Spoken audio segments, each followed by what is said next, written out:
Tawagin niyo na lamang po ako sa pangalang Santi. Nakatira dito sa isang bayan sa Bulacan. Pagpasensyahan niyo na kung hindi ko pwedeng sabihin kung saan banda ang lugar na ito dahil sa dito pa rin kami nakatira. Kagaya ng iba ay may mga karanasan din kami sa mga nilalang na kung tawagin ay aswang. Nangyari ang karanasan na ito noong dekada 80. Nagbibinata kami ng mga kaibigan ko na sina Akil, Samara, Japet, Archie at Raprap. Bago ko simulan ang kwento, isa sa larawan ko muna ang aming lugar at kung paano ang araw-araw naming gawain. Nakatira kami sa medyo liblib na bahagi ng Bulacan noong panahon ng dekada 80. Bago marating ang kalsada ay kailangan naming tumawid ng mahaba at malayong pilapil ng palayan. Pagkatapos ay kailangan pa naming dumaan sa kakahuyan. Hindi naman yun kahabaan pero talagang nakakatakot kapag mag-isa ka lang na naglalakad sa lugar. Ayon sa aking ama na si Papa Nato, madalas siyang bagatin sa kakahuyan kapag pauwi na siya galing sa trabaho. Ayon naman sa ina ko na si Mama Auringay, minsan na rin siyang nakaranas na mabagat nung pauwi sila ni Lola Matang galing sa bayan. Kung kaya't madalas kaming pinaalalahanan ni Mama na kapag umalis kami ay kailangang may kasama kami palagi. Ganun din ang paalala niya sa mga kapatid ko na sina Ian at Piloy. 3 lang kaming magkakapatid at puro kami lalaki nun. Kaya madalas kaming tawagin ng mga kalugar namin na 3 brothers. Ganun pa man, 5 taon ang agwat ko sa ikalawa kong kapatid na si Ian. Samantalang 4 na taon naman ang agwat ng edad ni Ian kay Biloy. Pero kahit ganun pa man ay magkasundo pa rin kaming 3 na magkakapatid nun. Kung saan ako pumupunta ay doon din ang 2 kong kapatid. Lalo na kapag wala sina Mama at Papa. At kaming 3 naman ay nasa pangangalaga nila Lolo Oping at Lola Matang. Magulang ni Mama sina Lolo Oping at Lola Matang. Nakatira malapit sa aming bahay. Kung kaya't sila'y nagbabantay sa amin tuwing nasa trabaho sila Mama at Papa. Isang albularyo si Lolo Oping. Kaya minsan ay tampulan kami ng tukso ng iba naming kalaro. Lalo na yung mga hindi naniniwala sa aswang at maging sa mga albularyo. Ang ibang kaibigan ko naman ay naniniwala dahil maging sila man ay napagaling ni Lolo Oping noon. At para mapalayo sa away ay iniiwasan na lamang namin ang ibang kabataan na nangaasar sa amin. Pero hindi naman sa lahat ng oras ay nakakaiwas kami. Isang araw ay nagkwento si Akil na nabastos daw si Samara. Kilos lalaki kasi si Samara, kaya sa amin sumasama ito. Dahil nag-iisang babae namin siyang kaibigan kung kaya't pinoprotektahan namin siya laban sa mga pambabastos sa kanya. At ng mga sandaling yon, silang 2 lamang ni Akil ang magkasama. Gustuin man ni Akil naman laban. Si Samara na mismo ang sumaway sa kanya. Dahil ang mga binatilyo na ng bastos kay Samara ay kilalang mga loko-loko sa lugar namin. Pinag-usapan namin ang tungkol sa nangyari. Sinabi ni Samara na hayaan na muna sa ngayon. Hindi naman siya sinaktan, kung kaya't hindi din namin kailangang kumilos. Dahil doon ay kumalma kaming magkakaibigan. Hanggang sa isang araw noon. Galing ako sa eskwelahan. At dahil sa aming magkakaibigan ako lamang ang nag-aaral ng mga panahon na yon, kung kaya't mag-isa lamang akong umuwi noon. Pinagdiskitan ako ng mga binatilyo sa daan. Dahil madami sila kung kaya't sinikap ko ang lahat ng aking makakaya para maiwasan ang mga binatilyo na ito. Bakit? Natatakot ka sa amin? Hindi ba albularyo yung lolo mo? Ano ka duwag? Takot ka sa tao? Paano na lang sa aswang? Pang-aasar sa akin ng mga ito. Hindi nila ako tinigilan. Hinabol pa nila ako hanggang sa naabutan nila ako sa kakahuyan. Kinorner nila ako noon. Kaya wala na akong ibang pagpipilian kundi ang lumaban. May kaalaman din naman ako kahit papano sa mga ganitong pangdepensa sa sarili, Sir Seth. Tinuruan ako ni Lolo Uping at dito ko talaga unang nagamit ang mga natutunan ko sa kanya. Sinuntok ako ng isang binatilyo. Mabilis kong tinabig ang kamay sabay ng pagunday ko ng malakas na suntok sa kanyang panga. Natumbay ito sa sahig. 5 silang binatilyo ang nangursonada sa akin noon. Napabagsak ko ng isa kaya saglit na natigilan ng 4. Ang pinakamalaki sa kanila at sa tingin ko ay pinakamatanda na rin sa kanilang 5. Naglabas ng patalim noon. Nakikita ko na determinado ito na undayan ako ng saksak. Kung kaya't mabilis akong tumakbo papasok ng kakahuyan. Sinundan ako ng 4 na binatilyo. Nang nakarating na ako sa gitna, may nakasalubong akong matandang babae. Medyo madilim na ng mga oras na yon. Kamunti ko pa itong nabangga. Lola, sorry po. Hinaabol ako ng mga lalaki. Tulungan niyo po ako. Tanging nasambit ko na lamang sa matandang yon. Pagkatapos ay diretso na ako sa pagtakbo. Hinayaan lang naman ako ng matanda. Samantalang habang tumatakbo, patawid sa mga pilapil noon, bigla akong nakarinig ng mga pagsigaw. Tila ba boses yun ng binatilyo na ng kwelyo sa akin kanina. May narinig din akong matinis na huni na para bang ibon na hindi ako pamilyar. Kaya mas lalo akong natakot kung kaya't mas binilisan ko pa ang pagtakbo. Kahit nasa gitnang bahagi na ako ng kakahuyan ay naririnig ko pa rin ang mga pagsigaw ng mga binatilyo. Ganun pa man ay patuloy pa rin ako sa pagtagpo hanggang sa tuluyan na akong nakalayo. Kasabay ng paglayo ay ang pagkawala ng mga pagsigaw ng mga binatilyong yon. Napaisip ako kung ano kaya ang nangyari sa kanila. Pero naisip ko rin na siguro ay natakot sila sa matanda na nakasalubong ko sa kakahuyan. Ganun pa man ay hindi ko masasabi na nakakatakot ang matanda dahil sa hindi ko naman talaga ito nakita. Nakauwi ako ng maayos. Pagdating ko sa bahay ay basang-basa ako ng pawis. Namumutla pa ako ayon sa kapatid ko. At ang tanging narinig ko na lamang ay ang tanong ng kapatid ko na, "Anong nangyari sa'yo, kuya?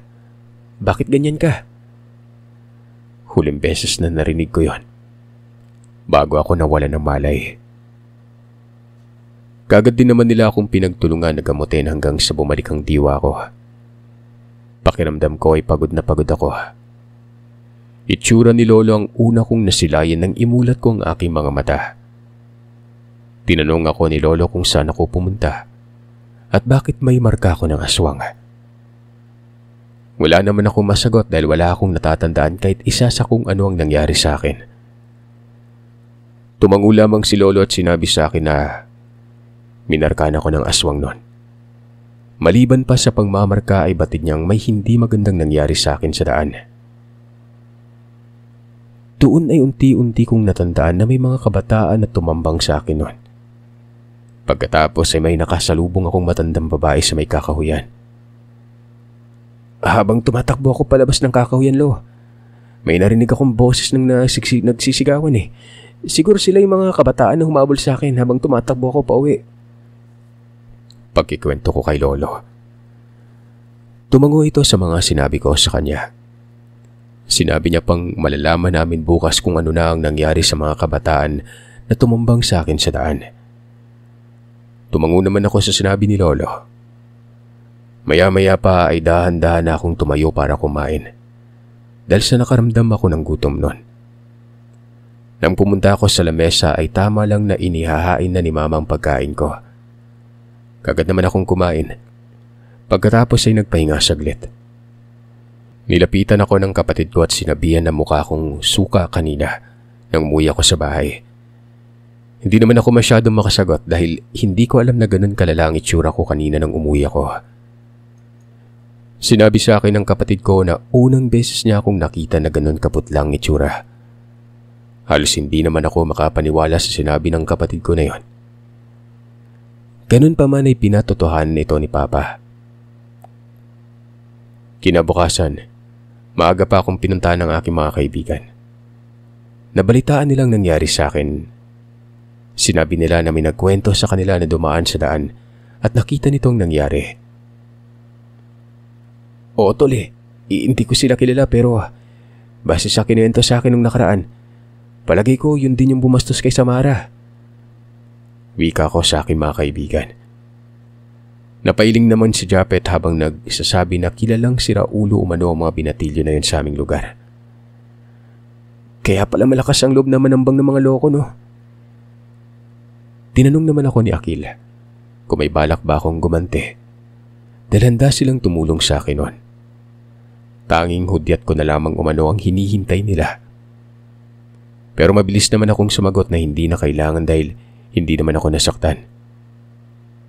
Mabait ka kasi kaya inaapi-api ka ng mga lokong yun Wika sa akin ni Japet.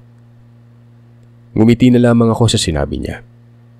Sinunod ko lang kasi ang palaging bilin ni Papa at ni Lolo na piliin namin palagi ang magpasensya at mapagkumbaba nun. Dahil hindi lahat ng laban ay kinakailangan ng lakas pisikal. Mas madalas ay kailangan gamitin ang utak sa kahit na anong laban. Huwag hayaan ang emosyon ang mangingibabaw dahil yun ang maglalagay sa kapahamakan. Sinabihan ko na lamang ang mga kaibigan ko na magkita na lamang kaming muli kapag maganda ng pakiramdam ko. Tumango naman ang mga ito bago sila tuluyang umalis noon. Ilang sandali pa ay may mag-ina na naman na dumating. May kasama itong batang dalagita na sa tingin ko ay halos kaedad ko lamang ang bata. Ayon sa ginang ay umuwi na lamang ang kanyang anak kahapon na mataas ang lagnat. Pinainom na nila ito ng gamot pero hindi pa rin nawawala ang lagnat ng dalagita. May pagkakataon pang napapasigaw ito habang nanginginig na para bang may nakita itong nilalang na kinatatakutan niya ng sobra nun. Habang nagkikwento ang ginang ay hinihipan naman ni Lolo ang ulo ng dalagita gamit ang luya. Kasabay nito ay ang mga pag-usal niya ng orasyon. Nakakamangha na habang nag-uusal ng orasyon si Lolo, panay ang hikab ng dalagitang ito. Pero ang paghikab niya ay hindi diretsyo kundi paputol-putol na parabang nahihirapan itong huminga. Ganun pa man ay patuloy pa rin itong hinihipan ni Lolo habang patuloy na inuusalan ng orasyon. Nang matapos na si Lolo sa pag-ihip sa ulo ng dalagitang ito, hinaplasan niya ito ng langis mula sa kanyang batok sa likod at sa huli ay ang kanyang tiyan hanggang dumuwal-duwal na ang dalagita. Ilang sandali lang lumipas ay nagsuka na ito ng napakalapot na laway. Tila ba hindi mahinto-hinto ang laway ng dalagita na pinagmumula ng maasim na amoy. May hahalin tulad mo ito sa panis na ulam na natili sa loob ng 5 araw. Mabuti na lamang at hindi pa nakakakain ng hilaw na karne ang dalagita. Kung nagkataon ay mahihirapan na tayong ibalik siya sa normal. Wika ni Lolo. Natakot ako nang maisip ko na kung ganun pala ay nayanggaw ang dalagita na ginagamot ni Lolo noon. Ilang sandali pa ay nagluwa ang dalagita ng isang bilog na sa unang akala ko ay itlog. Pero sinabi ni Lolo na, "Inang itinanim ng aswang sa sistema mo, iha." Wika ni Lolo sa nanghihinang dalagita. Mahina namang nagbanggit ang dalagita kay Lolo ng salamat. Bago ito pumikit ng kanyang mata. Napahiyaw pa ang ina ng dalagita sa pag-aakalang hinimatay ang kanyang anak. Pero sinabihan naman ito ni Lolo na huwag mag-alala dahil natutulog lamang ang dalagita noon. Dahil doon ay nawala ang pag-aalala sa mukha ng ginang. Habang si Lolo naman ay inasikaso ng piraso ng laman na iniluwa ng dalagita noon. Dinampot niya ito gamit ang kulay pulang tela at nilagay sa loob ng garapon na punong-puno ng langis. Pagkatapos ay inusalan niya yon ng buhay na salita bilang selyo ng garapon. Nang sa ganoon ay hindi yun basta-bastang nakikita ng ibang normal na tao, maliban lamang sa tao na kung saan kinuha ang yanggaw. Nakakamanga ang ginawa na ni Lolo. Nagkaroon ako ng interes sa kanyang ginagawa. Pero nang tinanong na ni Lolo ang ginang kung saan napunta ang dalagita, kung bakit ito nayanggaw, Ang sabi naman ng ginang ay sa paaralan lamang ang kanyang anak noon. Sinabi nito na bumili lamang ito ng kakanin sa isang matandang babae. Yun lamang ang huling sinabi ng kanyang anak na kinain nila, kung saan nasuspetsyahan niyang sumakit ang kanyang tiyan. Ipinasalarawan ni Lolo sa ginang ang itsura ng matanda noon. Sinabi naman ng ginang na tanging ang anak niya lamang ang makakapaglarawan ng itsura ng matandang ito. Sinabi din ng ginang na hindi niya pa nakita at nakilala ang matanda na binilan ng kanyang anak ng kakanin. Tumango naman si Lolo sa sinabi ng ginang. Sinabi niya ditong malalaman din naman yon kapag nagising na ang dalagita. Sa ngayon ay hayaan na muna ang dalagita na makapagpahinga. 3 oras pang lumipas bago nagising ang dalagita noon. Nanghihina pa ito pero nasasagot naman niya ang mga tanong sa kanya ni Lolo.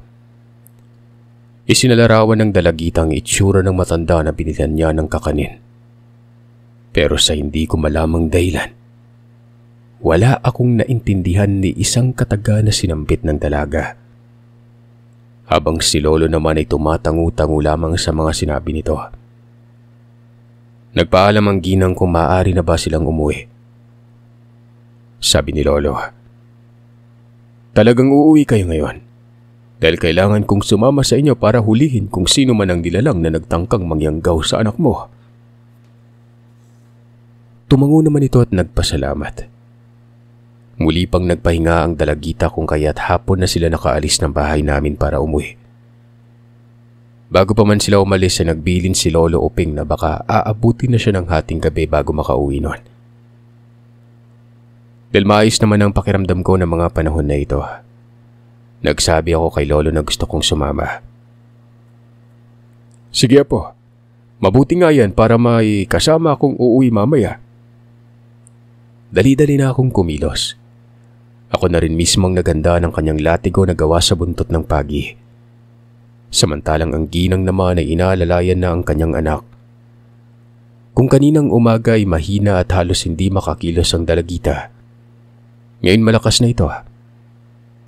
Maayos kaming naglalakad at tumatawid sa mga pilapil papunta sa lugar kung saan nakatira mag-ina. Ako ang naglalakad sa unahan, habang nakasunod naman sa akin na mag-ina noon. Habang si Lolo naman ay nasa hulihang hanay ng aming paglalakad.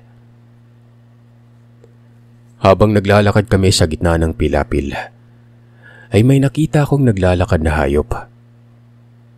Nung una ay inakala kong isa itong kambing na kulay itim. Pero habang patagal ng patagal, ay nagiging aso ang hayop na yon. Nasa kabilang bahagi ito ng pilapil at animoy sumasabay sa aming paglalakad. Naisip ko pa na siguro doon din ang aso nakatira sa bahay na tinitira ng mag-ina. Pero nagulat na lamang ako nang sinabi ni Lolo sa akin na dumiretso na ako ng lakad. Siya na umano ang bahala sa nilalang na sumasabay sa amin noon. Muli ko pang nilingon itong nilalang na ito. Kulay itim na aso. Nakakatakot ang nagliliwanag nitong kulay pulang mga mata. Narinig ko ang pag-usal ni Lolo ng mga orasyon. Kasunod nito ay ang pagwasiwas niya ng kanyang latigo sa ere. Pero ang mas nakakamangha ay ang paghiyaw ng aso na tunog ng kambing na nasasaktan noon. Muling nag-usal ng orasyon si Lolo at muling iwinasiwas ang kanyang latigo sa ere. Muli namang humiyaw ang itim na aso habang tumatakbo paliko sa malayong pilapil. Pero ang nakapagtataka, ang pamamaraan ng pagtakbo ng asong yon. Parang hindi aso. Hindi ko maipaliwanag kung anong uri ng hayop ang ginagaya nito sa kanyang pagtakbo pero ang paghiyaw ng hayop ang nagbibigay ng kilabot sa aking katawan. Habang ang mag-ina naman ay tahimik lamang na naglalakad. Pero dama ko ang takot na kanilang nararamdaman noon. Sinabihan kami ni Lolo na diretso lang sa paglalakad hanggang sa marating na namin ang barangay kung saan sila nakatira. Hindi naman kalayuan ang lugar ng mga ito. Kagaya ng sa lugar namin ay puro pilapil ang kailangan naming daanan papunta sa kanila. Pagdating namin sa kanila ay nadatnan namin ang asawa ng ginang at ang iba pa nitong mga anak. Abala sa pagluluto ng hapunan ng Ginoo. Pero lumabas ito nang malaman na dumating na ang kanyang mag-ina. Halata ang pag-aalala sa mukha nila pero ganun na lamang ang tuwa nito nang nakita ng Ginoo na nasa maayos na kalagayan ng kanyang anak noon. Maya't maya ang pasalamat nito kay Lolo. Nalaman ni Lolo na ang ama ng dalagita ang nagsabi sa asawa nito na dalhin ang kanilang anak kay Lolo. Pasensya na kayo Manong hindi ako nakasama, masyado kasi akong abala sa trabaho. Wika ng Ginoo. Sinagot naman ito ni Lolo na huwag mag-alala. Naiintindihan niya ang padre de pamilya. Tinanong niya ang Ginoo kung may idea ba siya kung sino ang may kagagawan ng pagyanggaw sa kanyang anak noon. Malakas ang kutob ko na si Monang ang may kagagawan ng pagkakasakit ng anak ko. Siya lang naman ang alam kong matanda na naglalako ng kakanin sa eskwelahan Siya rin yung matandang kinatatakutan ko nung kabataan ko. Wika ng Ginoo. Nagulat ako nang sinabi niyang bata pa lamang siya. Matanda na si Monang. Si Monang din ang matanda na kinatatakutan namin ngayon. Nanatili pa kami sa lugar ng ilang oras. Hinintay namin na baka pumunta ang nilalang na may kagagawan ng pagyanggaw sa dalagita. Hanggang doon na kami pinakain ng mag-anak ng hapunan kung kaya't nagpasya na lamang si Lolo na hintay namin ang nilalang hanggang alas 12 ng hating gabi noon. Pero sumapit na lamang ang naturang oras ay wala namang nilalang na pumunta sa lugar. Kung kaya't binakuran na lamang ni Lolo ng buhay na salita ang bahay ng mag-anak noon bilang proteksyon. Tinaas niya na rin ang dungan ng dalagita nang sa ganoon ay hindi na siya basta-bastang malapitan ng nilalang. Nasa alauna ng madaling araw na nang napagpasya ni Lolo na umuwi. Nagsabi ang Ginoo na ihahatid niya kami pero pinigilan na ito ni Lolo. Sinabihan niyang bantayan na lamang nito ang kanyang pamilya dahil matagal pa bago tuluyang mag-umaga. Mabuti na lamang at nakadala ko ng flashlight kung kaya't may ginamit kaming ilaw pa uwi noon. Binigay sa akin ni Lolo ang punyal habang hawak niya naman ang buntot ng pagi. Pinauna niya ako sa paglalakad dahil ayon sa kanya ay hindi namin alam kung ano ang naghihintay sa amin sa daan. Kung kaya't mas mainam na nakikita niya ako habang naglalakad. Maingat at maayos kaming naglalakad patawid sa mga pilapil ng biglang umihip ang malakas na hangin. Kasunod nito ay ang matinis na paghiyaw ng nilalang. Nang lingunin ko si Lolo ay nakita ko na iwinawas-iwas niya ang buntot ng pagi at may tumutulo ng dugo nun. Nung una ay nakala kong si Lolo ang nasugatan dahil sa may tilamsik ng dugo ang kanyang dibdib. Pero sinenyasan niya akong manahimik at magpatuloy lamang sa paglalakad nun. Patuloy pa rin ang pagdinig ko ng matinis na hiyaw na parabang nasasaktan yung nilalang na ito. Masyado mo kasi ako minaliit. Bumalik ka pa dito nang mahinto na yung pagbibiktima mo. May diinawi ka ni Lolo. Hindi sigaw subalit malakas ang boses niya na sa tingin ko ay narinig ng nilalang na yon. Tumahimik ang paligid kung kaya't sinabihan ako ni Lolo na magpatuloy sa paglalakad. Pero panatilihin ko ang maging mapagmatiyag sa kapaligiran. Tumango ako sa sinabi ni Lolo habang patuloy sa paglalakad nun. Tahimik ang kapaligiran pero may nakakasulasok na amoy kaming naaamoy sa hangin. Ilang sandali pa ay muling iwinasiwas ni Lolo ang kanyang buntot ng pagi. Pero sa pagkakataong ito ay hindi na nasa himpapawid kundi nasa tagiliran na bahagi niya na lamang. Kasabay ng pagwasiwas ni Lolo ng latigo ay ang paghuni ng isang hayop na halatang tinamaan sa pagwasiwas ni Lolo ng latigong yon. Kasunod naman nun ay ang mabilis na pagtakbo palayo ng asong itim. Sa wari ko, yun din ang nilalang na nakikita namin kanina sa palayan nang hinatid namin na mag-ina. Binilisan namin ni Lolo ang paglalakad pa uwi nun. Tingnan natin kung hanggang saan ang kaya mong aswang ka. Matagal na akong nagtitimpi sa pamimirwisyo mo sa mga tao. habang naglalakad kami palayo sa lugar. Malayo pa man kami sa bahay ay natanaw na namin ang liwanag ng ilaw. Kaya napagtanto namin na gising pa si Papa. At malamang hinihintay niya yung pag-uwi namin noon. Pagdating namin ay kaagad na dumiretso si Lolo sa kusina. Nagpaningas ito ng uling. Pinatakan niya ng kanyang langis at nilagyan niya rin ng langis ang kanyang latigo na gawa sa buntot ng pagi noon.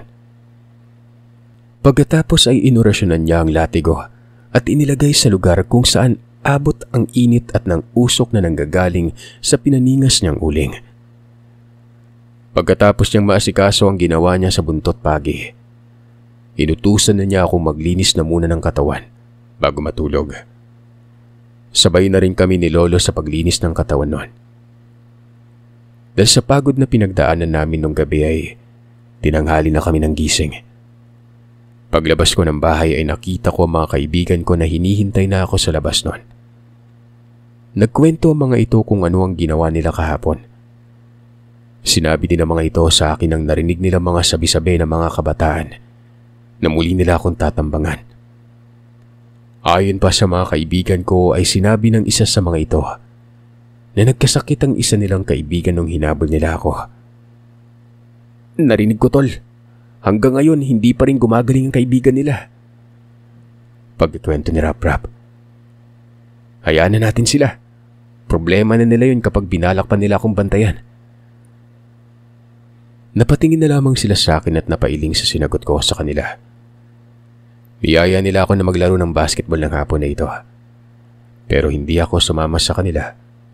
Kailangan kong asikasuhin ang mga kailangan ko bukas sa pagpasok sa eskwela.